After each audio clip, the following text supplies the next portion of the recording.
Very excited to be here with my friend Miha, my friend Najoh. So today we'll talk about creativity, and specifically creative technology, and how this is changing how marketers approach the space. So I know this is a big topic here at Possible. So we had the CMO of Coca-Cola, many different leaders talking about creativity. So really keen to hear more from Miha, and I will let you introduce yourself, and Najoh. So yeah, let's go there first. So first of all, thanks Danilo for having us here, and I'm very excited to talk about this. Also this year at Possible, I finally feel that creativity is becoming the main topic, or the topic with which pretty much all these big meetings are starting. So on my side, like we've been in creative technology space for the last 15 years basically, since mobile took off. Like we've been pretty much building the infrastructure to help companies do advertising with better creative at scale. And so today Celtra is creative automation company, so we're building a system that basically allows large companies to scale creative very effectively, but not just make it efficient and scalable, but effective. I hope to discuss this with you guys today and learn something new and also contribute from our experience. Thank you, Miha. Fantastic. Najoh. Yes. Well, I'm here representing enterprise. I have been leading growth inside probably some of the world's most complicated or complex organizations for about 36 years, and had the pleasure of being able to be Global Chief Growth Officer most recently at Mars, but before that have done the CMO roles at Logitech, or been working at P&G or Merck or Bayer. And I think what I'm doing right now is representing industry and representing someone who's worked across multiple different industries and always been focused on growth. But I'm finding that with the bullet train called AI, there are significantly brilliant people working in that space, whether it's a consulting company, a tech company, even your agencies, but many people have not actually done the job of CMO or CGO. And I really wanted to take a moment and say, from being on the inside when you're buying the technology, making the decision, having the use cases that hopefully we can use to make it work, or explaining to your CFO why it didn't, wanting to step on the other side of that table and help make sure that we can unlock what I think is possible in this day and age. And I'm looking forward to doing that and supporting some of the amazing new technologies out there. Love it, and love to be here because I know both of you from the past. So me and I worked together when I was wearing my brand hat as well, and Najoh and I are both P&G alums, so that's a strong connection. So now very excited to be here. So I'm the Danilo Tauro, CEO of CartographAI. We are basically a vendor intelligence platform that basically is used to map 1,000 plus ad tech and martech companies to make life easier for brands like yourself.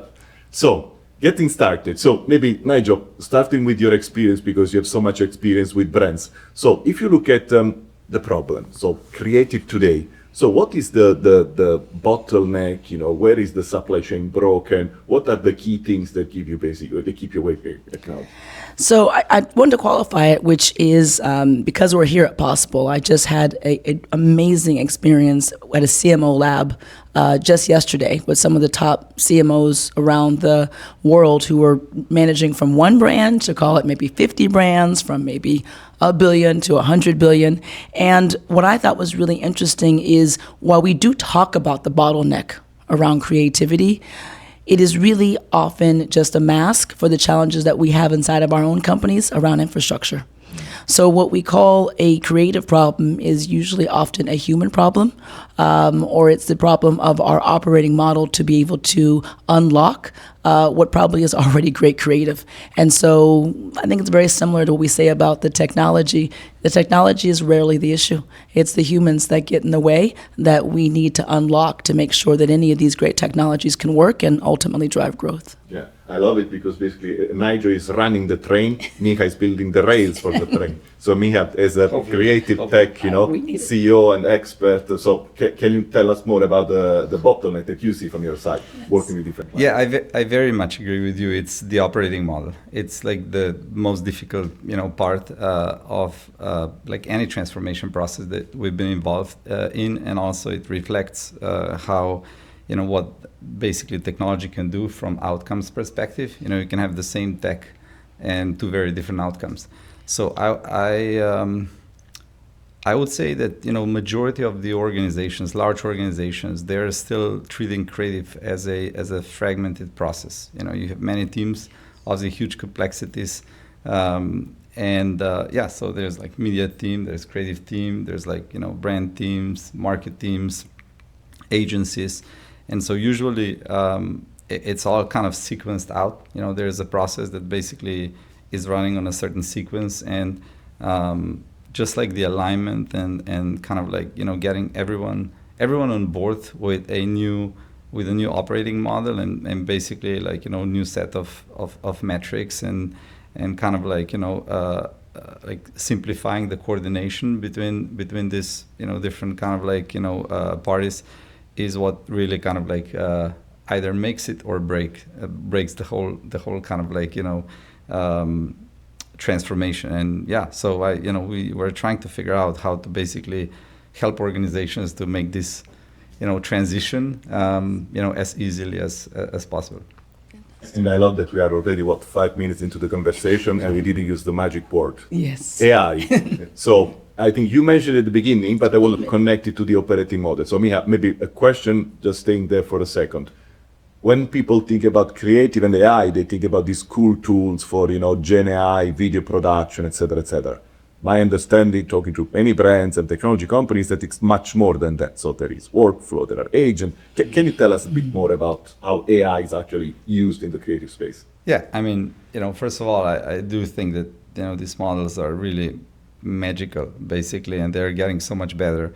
And so there's definitely like this aspect that, it's just unbelievable what these models can do today.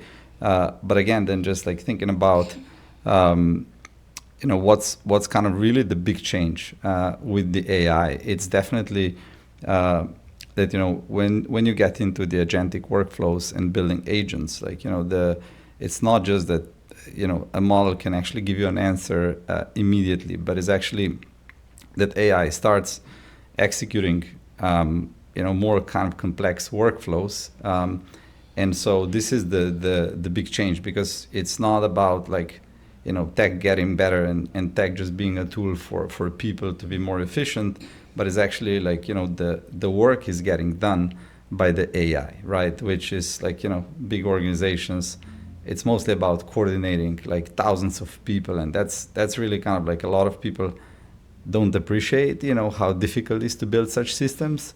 But over the years we kind of like learn to appreciate that aspect too, because even building a tech company, you get to 100 people, 200 people, 300 people, and then at each level you are kind of like dealing with these new complexities. Now you go into a 30,000 people organization. I can imagine this is the next level. So I think the biggest change is really AI starting to do the work and kind of like, I don't want to say displacing people, but it's definitely like these jobs to be done that were kind of like like people's let's say responsibility.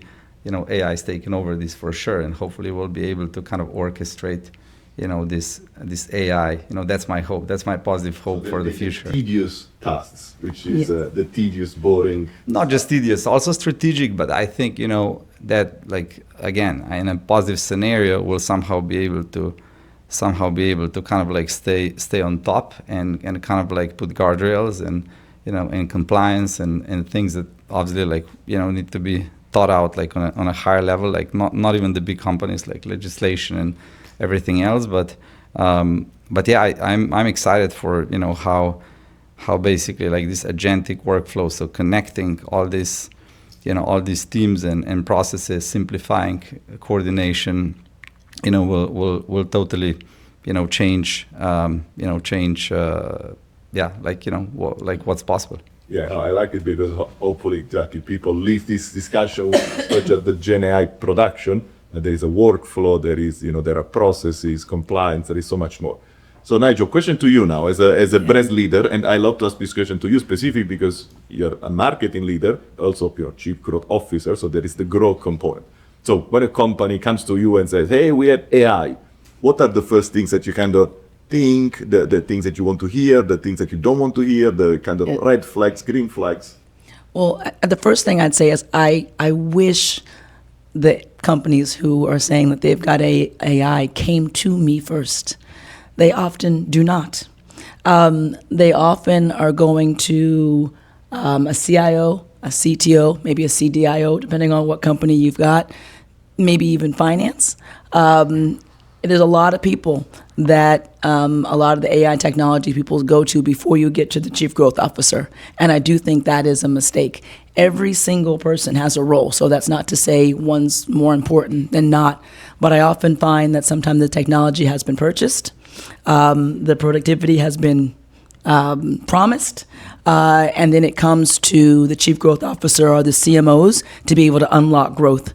I do think it's an opportunity, and really, I give a calling to the industry and to all of your wonderful MarTech companies like CartographAI. Go to the chief growth officer and go to the CMOs first, and really make sure that you understand what their growth model is and how your technology can work to unlock that growth model, and then work backwards to make sure that it works with our CTOs or CDIOs, and that it's compliant, and that it brings in the financials that we need in a very profitable way. But working backwards, to me, is going to make sure that the companies succeed, and my brands are able to grow. Yeah, and I love this focus of, I think there is always, at least in my discussions, efficiency versus effectiveness. I think it's very easy to prove efficiency short term, but that's why I love your point about connect to the chief growth officer, because ultimately efficiency are quick wins, but then long term you want to drive growth from the category. And so Miha, let's assume that you do your homework. So you knock at the door of a CMO, CGO, Chief Growth Officer. You have 30 minutes now with the Chief Growth Officer. What would you tell them in terms of how to assess the category of creative technology? What are the key things they need to look at? So how would you pitch it in a way that making sure that they understand the power and what they can unlock again for efficiency, but also effectiveness and growth? So look, first of all, as a tech vendor, unless you're like one of the big, magical seven, it's very hard to get, in front of the senior decision makers. So I think my first advice would be that if you are in one of those positions, just kind of spending enough time, and maybe this is where Danilo's company comes in, to really kind of proactively, just look for what's happening in the market and what are the companies, and then spending some time you and your teams to kind of assess, compare, do some sort of a pilots, trials, just to learn. So in our experience, whenever we had a chance to actually get in front of the really top decision makers, this is when things not only move the fastest, but they also get done in a best way, because without that top-down stakeholder that actually sees the big picture, because there's always there are always some blockages that need to be basically someone needs to push with that greater vision and a clarity in communication, also why this needs to be done, and why some people will simply have to kind of change, because there's always this resistance. Usually big organizations have also a number of established vendors, big agencies, sometimes consultancies. Everyone, they all have their own agendas, So, and it's not always in the best interest of the organization. So, that's the first thing. Now, if I then get to that level, I would say there's probably three things we will try to kind of get across. One is definitely the operating model, and so can we simplify that coordination for you, taking you from A to B, and really kind of demonstrating that it can massively simplify, and not just that, but connect different let's say connecting media to creative, and also global to local, brand teams to performance teams, and so on. So that's one. The secondly, I would say it has connecting media and creative. So whatever you're doing on the creative side, you have to, in this age, be able to get back some sort of insights, how's the stuff working, what's driving, the performance, how it could be improved in the next cycle. So this is not just, okay, let's just kind of churn out 10x the volume, and we'll see what sticks. So it has to really kind of give you a better kind of connection between different data sets and, turn creative into some sort of a performance system, And then, like, lastly, I would definitely look at the big picture economics, right? So if you change the model and you implement, then what is, like, not only like that, let's say, maybe narrow kind of job to be done, or like, functionality that you're buying, okay, that might be like 10x better, but like I would look at the overall impact, so, okay, what is the impact on performance, or like ROI, like what's the kind of like, what's the change in the overall kind of like cost end to end, what's this going to do to your, pretty much at the end, cost per asset, performance metrics, other things, whatever you're tracking. But I would say like these three areas, we would try to just highlight, how to kind of evaluate them. And again, when, we've done this, one example from like not very long ago, like less than 2 years ago, was actually Toyota Europe, that was operated by one of these large holding companies, and it still is today. But we actually were able to talk to a top stakeholder, and actually, and today they're basically like using very successfully technology with a new model, and continuously is operated by their like top agency partners, and we've seen incredible results. Yeah. I think that behind the scenes, how this magic happens, I don't think it's potentially as obvious to others as it should be. There are situations right now where I absolutely believe like one brand or smaller brands are able to take this technology and move at the speed of light. And if you're with a large enterprise and you've got 50 brands and you're in 150 countries, you wish you could move that fast. But the reality is the infrastructure of these organizations that allow them to have amazing scale does not allow them to move as fast, which is why you find people are so attracted to productivity, because it's something that a large company can maybe see and do, get that low-hanging fruit and be able to see a result. But you don't want to have a race to the bottom of just all productivity initiatives, because there will come a time when there's no more juice that you can squeeze, and you can win productivity and not have growth. And I want to say that loudly. Productivity is not growth. And every growth leader understands that. But when we get together as CMOs or CGOs, the conversation that we're having is we would love to be in the room with you. And to be fair, I want to make sure I correct what I said before. I should not be the first person that you meet, because I have come to appreciate, especially with CartographAI, that there's 15,000 of you and there's one of me. So I do need some amazing, brilliant people to filter out who I should speak to. But when there's the right person and you can work within our system and you're compliant and you meet all the thresholds of the organization that I work in, then I do want to, even before you sign the contract, have a conversation on not how you can work within the legacy system that I have, but how does my organization drive demand and drive growth? And how might we need to blow up the infrastructure and our way of working in order to get the better output now that I have your skills and technology? I've got to be able to not try to protect the way of working that I have, but be able to talk about what way should I work now that I have this magic that I didn't have before. There probably are different jobs to be done that don't exist in my legacy system that we should talk about, that you are aware of, right? They're not, all the jobs are not going away. There's new jobs to be done that you're aware of that someone in a legacy system may not understand. And then you put AI on top of a new working or modified operating model that gets growth. That's where it wins. I think putting AI on a broken infrastructure and operating model just gives you like technical theater that doesn't work. And so it is not usually, like I said before, your technology that doesn't work. It's that the infrastructure that we have was not designed to optimize it. And together, I think we need to make some changes and modifications that allow us to get the magic that we're able to do for the first time in history. So that's what I would say. And I love that both of you have used a word that is very close to my heart, jobs to be done. Oh, yes. So let's put it up there, because we have to talk about creativity, and as an engineer at heart, I always think, okay, what are the jobs to be done? What are the steps as well? And so if I think of it, and please jump in. So I'm thinking there is the production piece, there is the localization adaptation, there is the serving or distribution, personalization, and then you have all the analytics. I mean, how you talked about, analytics, etc. So are these the jobs to be done? And maybe question to both, what are the key things you see marketers get wrong? So maybe Miha, curious to hear from you based on where you see gaps on advertisers, and then Najoh, curious to hear from you as well.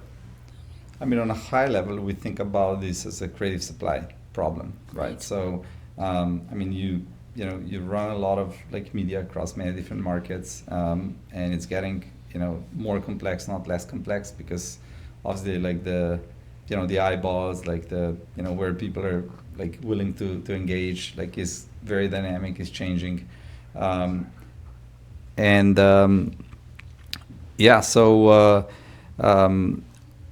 I think what's really important is to have a system that basically allows you to activate across all these channels. Like it should not be like running in silos. And even if there's like different teams, because obviously like they, especially big organizations, with kind of like clear expertise, the system still needs to somehow kind of work together. But I would agree with you that it's it starts from kind of like the big global idea, right? So then you somehow need to like do production out of this stuff. It has to be on brand. You have to have some guardrails, but at the same time, it has to be really connected into this performance feedback loop. Because as you go into the channels, into markets, like you start kind of like potentially diluting the potency of that like idea, because today more than anything people expect like relevancy, cultural relevancy. So yeah, like it's kind of like we see it as a modular way of scaling content across channels that is orchestrated, that's connected to data, that gives you the feedback loop. And then it importantly gives you like the big picture insights, not just kind of like this like nitty-gritty metrics on one channel, on some clicks or conversion metrics, but you have to kind of overall understand, what are the factors that kind of amplify your story in these channels, and how, and then somehow kind of like bring this back to again like all the way to the top, where the briefing starts, like the big creative ideas start, because like these people need to not only kind of like like guess, obviously they do have of course a lot of knowledge and experience, but I think with kind of this closed loop and being in the system, I think you can just get so much more out of the whole stuff. I agree. I fully agree, and I think that for one, I do think it's probably the most exciting time ever to be in growth or marketing. So it's not that it's not scary because it's unknown to people, but I do believe that everything that we have ever dreamt of can be possible, and they're probably within your organization and what you can see probably is a solution for everything that I have. It's just whether that solution can get to me. So I will say that because whoever's listening may be like, we have that solution, it just hasn't made it to me. So excuse me. What I think is some of the challenges in the system or the process is, one, like I said before, making sure that we have a growth operating system that is clear and that we talk about together, both as marketers, business people, and the technology. And the job of a chief growth officer is to make sure that you've got both the kind of the marketing, the growth, the technology, and the people, and that we are orchestrating that. We don't do it alone, but the growth doesn't come from one or the other. The growth is the in-between. And what we do is coordinate that. And the challenges that I see from where I sit, it might be very different than what like a brand manager might see. I see that there are more than ever before such an amazing opportunity to get insights real time, and to know who your audience is, and to be able to manifest that and put that into creative. Once upon a time, many of our companies started with the creative big idea, but now everything that's happening is available. How do I start with the audience first? How do I get that information, and how do I feed that into the creative geniuses that help with our creative ideas? And so it's how do I do that at the space and the pace of culture? So that's one of the things that I know is possible. We have done it, and I would love to start there.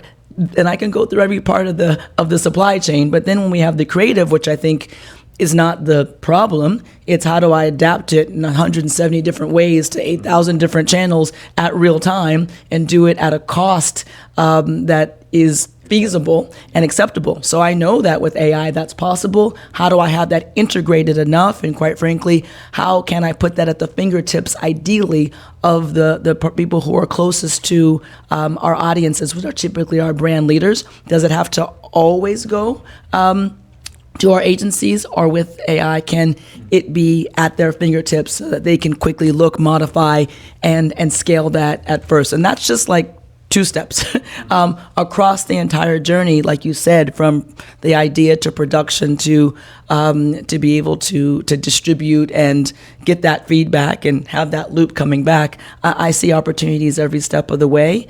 And the more integrated your creative supply chain can be, the quicker that I'm able to unlock growth. And so for me, the conversation is not so much about the creative supply chain. It's helped me understand where the points of growth are, that if you can do what you do and get that magic, that I'm able to see the growth faster. That's what I'm interested in from a conversation. And then we've got thousands of marketers in these large enterprises who will go much more granular around every step of the process and how to optimize it. But I want to hear how I'm going to unlock growth via a creative supply chain. Yeah, it's a big question.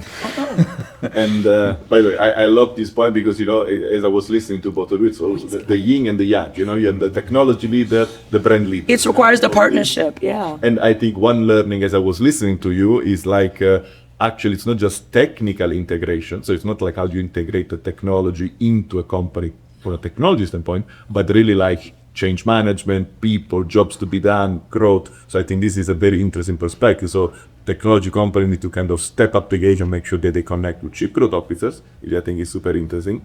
And I have one more for both of you. Oh, Miha, please, you go. Yeah, I would like to comment on this as well. Look, obviously, like there's no silver bullet with, with this kind of, let's say, automated kind of like systems, systems operating model. But I would say that probably like the best comparison to what we're trying to do in marketing is what's already happening in the product development teams and engineering world, right? Because, what happened in the last like 6 months, or let's say the last 12 months, we've seen this unprecedented shift that's happening in the engineering world, like where companies went from using AI coding assistants to be more efficient, to now literally building AI teams and AI engineers. And so even in our case, like we went from, writing 10% of the code with AI now in 6 months to writing like over 80% of code with AI. And so, we still have all the engineers. It's like the people are still there, but the process changed, and it's like, and AI is not just like writing code. It's actually planning the work. It's writing the code. It's testing the code. So it's really kind of an end-to-end change, right? And so that, like, when you look at the engineering organizations, like out of a sudden, like, what you needed like 20 people to work for like 5-6 months, you can accomplish with like 3 people in like 3 weeks, So it's a big step change, and so. Everyone now can move so much more faster with developing, new products. That like the issue is becoming like how do you actually take them to market? Like what is the maximum velocity? And so it's something that clearly happened, and in many ways I don't see this so different from marketing. Yes, marketing is more complex. It has lots of kind of external stakeholders, and maybe like engineering is more inward like focused thing, and kind of everything lives in Jira and then kind of connects. You have all the context, you have all the data, and so on. But still, I think there are massive similarities, and so the question is like, what can, let's say, a marketing officer, growth officer learn from like a forward kind of like someone that a CPO, like chief product officer, or like a CTO that that embrace like this change and change the process. And so I think if you start with that mindset, right? So not kind of like, okay, look, there's so many reasons why this cannot be done, but true, but there's like also so many reasons why this can be done. And so, starting with that kind of mindset and trying to learn from the product engineering orgs and apply this, to the growth and marketing. And I think you could probably transform even the largest organizations quite a bit. I could not agree more. And I know before we were talking about, I'm on this learning safari. And this learning safari for me is about saying, how can I be the best AI chief growth officer in the world? And it's not hanging out with just other chief growth officers. It's requiring me to sit down with AI developers and engineers. It's allowing me to talk to amazing organizations like yours and see things from a different perspective. And I do think we can learn a ton from other industries. I don't think we can do it alone. If we were to sit down and map out a large enterprise and talk about, just based on what is possible, just with your creative operating system, what do we really think needs to stay human? What is it that we think that AI can do? What do we think needs to be some sort of hybrid? And we map that out. I think there's magic. And where AI can do it and you don't need humans, it does not mean that humans can't have jobs. There are so many other things that humans can be able to do to be able to unlock that growth, go after new audiences, think of new business models. I mean, there's a lot more that we could do if, in fact, we're able to free ourselves up from being far more manual and leverage some of these technologies. So I'm excited. I don't think that CGOs have the answers and we're all the problems. I don't think it's technology. I think it's us sitting down together and mapping out what is going to be the process to unlock growth and how do we do that as partners. And I think there's amazing magic that's possible. So I love the energy. Yeah. And I have a last question for both of you. So same question, which is, we talked a lot about, the creative supply chain, the jobs to be done, the different dimensions of transformation.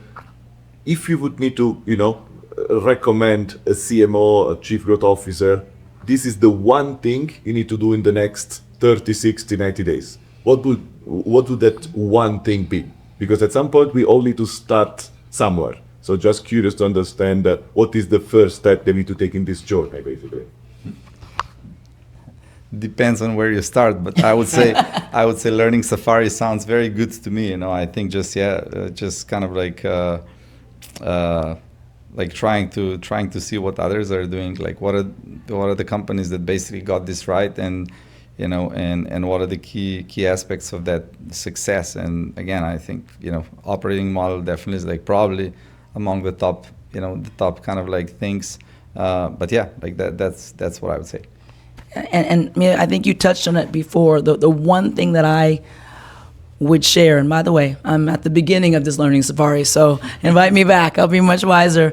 But just on this journey, I believe that part of what I thought I was going to be learning was just more technology, hanging out with AI developers. And of course, there's a lot to learn, but you're never going to master that because that's just going to continue to compound itself with knowledge.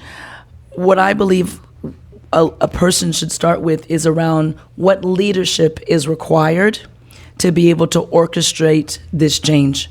It is going to take the highest form of leadership to be able to lead both man and machine, to be able to look at infrastructure and redesign something that might not have been redesigned in 100 years with large enterprises, and say we've got to be able to look at what is the infrastructure or jobs to be done differently, and lead differently to get these outcomes. And I believe I'd ask someone to step back and look at your own leadership, look at your own operating model, see what needs to be changed.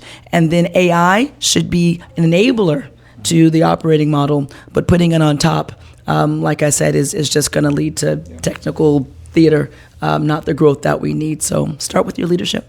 Love it, because yes, start building with leadership, start building with AI Yes. at the core, not just like a layer on top. So this was super insightful. Miha, thank you. Najoh, thank you so much.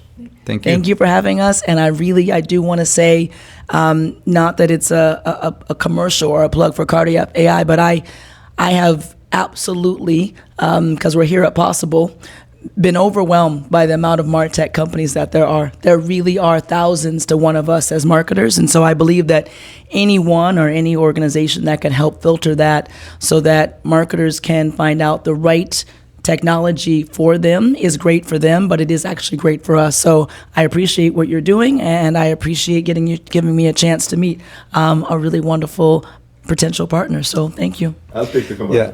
And, then I'll also like chip in a little bit on this. Look, even from the tech side, I think it's so difficult to understand the brands and learn their language and understand, how to actually like make yourself as a tech company like easy enough to buy or to work or to partner. So I'd say like equally valuable, obviously not just as a, source of kind of like introductions, but really more than anything as a source for kind of knowledge and understanding how marketing works. And so I'm excited for what's coming from you in the upcoming like months and years. So congrats. Thank you, Miha. Thank you, Najoh. Thank you.